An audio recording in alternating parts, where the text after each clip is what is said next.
نہیں یہ کہا جا سکتا. سوال یہ ہے کہ جہاں تک الہ آباد کے خطبے کا تعلق ہے، آپ اس بات پر بھی غور کریں، یہ پاکستان کس نے بنایا؟ میں تو کہتا ہوں ہندوؤں نے بنایا ہے. یہ ہم نے بنایا ہی نہیں، ہم اس قابل ہی نہیں ہے کہ کوئی چیز کر سکیں. اچھا، میرا استدلال یہ ہے کہ اس طرح ہندوؤں نے بنایا ہے کہ جہاں تک الہ آباد کا خطبہ ہے اس میں تو علیحدگی کا تصور ہی نہیں ہے. اچھا، وہ الہ آباد کا خطبہ آپ ایک طرف رکھیں اور کیبنٹ مشن پلان جو جنہوں نے ایکسیپٹ کر لیا تھا اس کو رکھیں، وہ بالکل وہی ہے.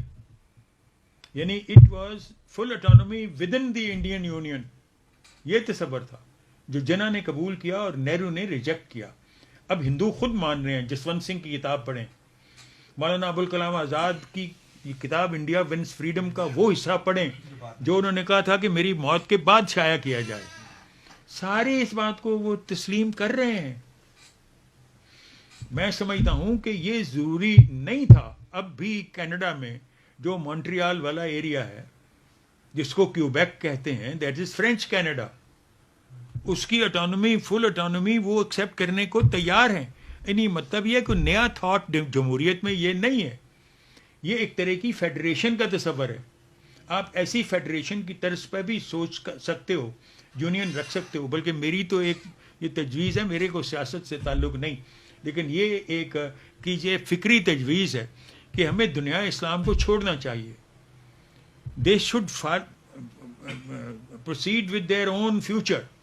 ہمارے ساتھ ان کی کہیں بھی مطابقت نہیں ہے. ہمیں اپنے ریجن میں کم از کم، اگر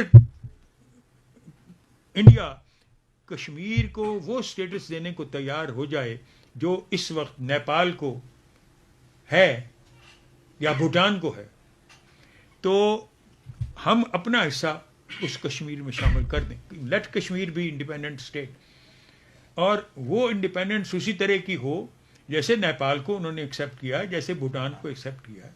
پھر Pakistan, India, Sri Lanka and if possible یہ کس کا نام ہے بنگلہ دیش، یہ جمع ہو کے why can't they make a kind of European union. ہم اپنی انڈین یونین، یا کہہ لیں کیا اس کو کہتے ہیں جی، کیا یہ کیا علاقے کہلاتے ہیں؟ نہیں، سارک کہتے ہیں ان کو، کیا کہتے ہیں؟ سارک یونین کیوں نہیں بنا سکتے؟ اور چائنا اور رشیا اس کو گارنٹی کر دیں. انڈیا کو ویسٹ تیار کر رہا ہے چائنا کے خلاف لڑانے کے لیے تاکہ ان کے بندے مارے جائیں، اور انڈیا سے اب روس کے بھی فاصلے ہوتے جا رہے ہیں اسی بنا پر، کیونکہ یہاں پر امریکہ انویسٹ کر رہا ہے. تمہارے آپ لوگوں کے ساتھ تو انہوں نے اس لیے ساتھ رکھا ہوا ہے تاکہ آپ کی اسٹریٹجک پوزیشن ہے. آپ چائنا کے بہت قریب ہیں. جب چائنا سے کوئی بات چیت کرنی ہوتی ہے تو وہ آپ کو استعمال کر سکتے ہیں، آپ کا رستہ استعمال کر سکتے ہیں. آپ کو اس لیے وہ نوٹس میں لے کے رکھا ہوا ہے. دی تو they would have ignored you. They can do that when ever it suits them. لیکن اگر فرض کیجئے یہ یونین وجود میں آ جاتا ہے تو we would not be dependent any more on the west. اور if we would be dependent it will be only in respect of. اب آپ کے ہاں ایچ ایس این کالج میں بھی چائنیز لینگویج سیکھنی نیسسری ہو گئی ہوئی ہے. یہی چیزیں آپ چائنا سے سیکھ سکتے ہو، یہی چیزیں آپ جاپان سے سیکھ سکتے ہو. اور اگر ویسٹ آپ کو نہیں ایکسیپٹ کرتا تو یو کین ڈو دیٹ. مگر I would like to break relations with the west. میں سمجھتا ہوں کہ ہم اپنے تعلق قائم رکھتے ہوئے بھی سیاسی طور پر یہ یونین اپنی اغراض کی خاطر بنا سکتے ہیں. آپ کے خیال میں وہ ایک مثبت قدم ہو. اس میں صرف انڈیا، کیونکہ لارجسٹ اسٹیٹ اس میں انڈیا ہے، اور یہ ان یوزول پوزیشن ہے. وہاں پر اس طرح کی لارجنس نہیں ہے. وہ تقریباً سارے یورپین جو یونین کے ممبرس ہیں وہ سارے ایک کائنڈ آف ریسٹرکٹڈ اسٹیٹس ہیں. یہاں انڈیا بہت بڑا چنک ہے. اگر انڈیا اس میں کشمیر کو اس طرح کی آزادی دینے کو تیار ہو جائے تو پاکستان کو بھی اپنا حصہ ان کو دے دینا چاہیے. Azad Kashmir is more acceptable in this scheme than having insisting on uniting Kashmir to yourself. آپ کے ساتھ مل کے وہ کیا کریں گے؟ آپ کی کیا حالت ہے؟ میں تو اگر کشمیری ہوں اگرچہ ہوں لیکن اگر میں کشمیر کا باسی ہوں تو I wouldn't like to join with Pakistan. I rather like to be independent. اور انڈیپینڈنس کو اور یہ کشمیر اگر انڈیپینڈنٹ ہو جاتا ہے اور آپ چاروں ہندوستان پاکستان چائنا اور رشیا اس کو ایکسیپٹ کر دیتے ہو, یہ تو سوئٹزرلینڈ بن سکتا ہے. اس ٹورزم کے لیے سوئٹزرلینڈ بن سکتا ہے, اتنی بڑی قوت بن سکتا ہے. اس کا تو بڑا فیوچر ہے. اور اسی طرح میں سمجھتا ہوں کہ اگر یہ یونین کسی طرح وجود میں آ سکتی ہے, مگر یہ یونین آپ کو وجود میں ملا نہیں لانے دے گا کسی صورت میں, چونکہ یہ ایک طرح سے سیکولرزم ہوگا. Because this would in fact amount to having religion as a personal affair. اور اب بھی آپ کا اٹس اے پرسنل افیئر,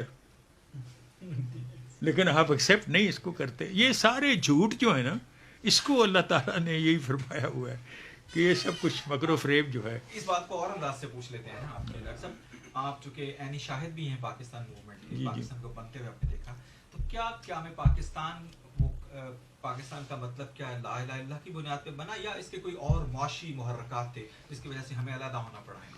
نہیں, لا الہ الا اللہ کو تو استعمال آپ نے کیا ہے.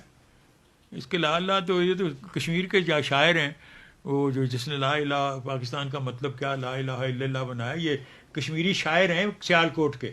میرے دوست تھے بیچارے, اب تو فوت ہو گئے ہیں جاننے والے. تو یہ اس قائد اعظم کا اس سے کوئی تعلق نہیں. یہ بنا تھا as homeland for Muslims. لا الہ کہنے والوں کے لیے یہ ایک علاقہ جو تھا جہاں ان کی اکثریت ہے, یہ تجویز کیا گیا تھا کہ ان کو یہاں پہ اٹانومی دی جائے, فل اٹانومی دی جائے. تو اب اس کے متعلق آپ اس کے پس منظر کے متعلق یہ کہہ سکتے ہو کہ اسلامزم جو اس میں داخل ہوا ہے, that was a kind of reconciling something which is entirely modern and western with a traditional thinking. یہ تصور جو اسلامک نیشنلزم کا ہے, یہ متضاد دو چیزوں کا مرکب ہے. ایک طرف تو نیشنلزم ہے, نیشنلزم ٹوٹلی ویسٹرن, اور جو ویسٹرن نیشنلزم ہے وہ ٹوٹلی سیکولر ہے. It's a unity of human beings on the basis of common language, common territory, common race, یہ ہے. اچھا, اب آپ نے اس کو کامن اسپرچل ایسپریشن ساتھ شامل کر دیا. سو آپ کہتے ہیں کہ بھئی اگر کامن ریس, لینگویج اور ٹیریٹری کی بنیاد پر ہم ایک ہو سکتے ہیں, کہ why not on the basis of common spiritual aspiration. جواب ریزنیبل ہے. سو آپ نے ایک جدید ویسٹرن کانسیپٹ کو اسلامائز کر دیا ہے, یعنی اس کے ختنے کر دیے ہیں, یعنی نیشنلزم کے ختنے کر کے تو پاکستان بنا لیا. اچھا, اب یہ اسلامائزیشن ہو گئی اس کی,